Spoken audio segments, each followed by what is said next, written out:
വിശുദ്ധ മത്തായി 26:41. പ്രലോഭനത്തിൽ അകപ്പെടാതിരിക്കാൻ നിങ്ങൾ ഉണർന്നിരുന്ന് പ്രാർത്ഥിക്കുവിൻ. ആത്മാവ് സന്നദ്ധമെങ്കിലും ശരീരം ബലഹീനമാണ്.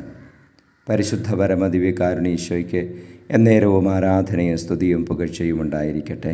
ഈശോയെ നന്ദി പറയുന്നു, സ്തുതിക്കുന്നു, ആരാധിക്കുന്നു. Hallelujah, hallelujah, hallelujah, hallelujah. ഈശോയെ, ഞങ്ങളുടെ വലിയ സ്നേഹം ഞങ്ങളുടെ മേൽ നിറയ്ക്കണമേ എന്ന് ഞങ്ങൾ പ്രാർത്ഥിക്കുകയാണ്. കർത്താവേ, ഞങ്ങളുടെ ശരീരത്തെയും ആത്മാവിനെയും ബലപ്പെടുത്തണമേ.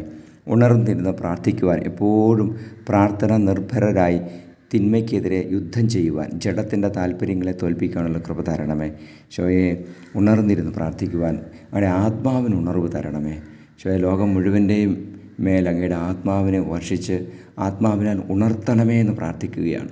നമ്മുടെ കർത്താവ് യേശു മിശിഹായുടെ കൃപയും പിതാവായ ദൈവത്തിൻ്റെ സ്നേഹവും പരിശുദ്ധാത്മാവിൻ്റെ സഹവാസവും നിങ്ങളോടുകൂടി ഉണ്ടായിരിക്കട്ടെ, ഇപ്പോഴും എപ്പോഴും എന്നേക്കും. ആമേൻ.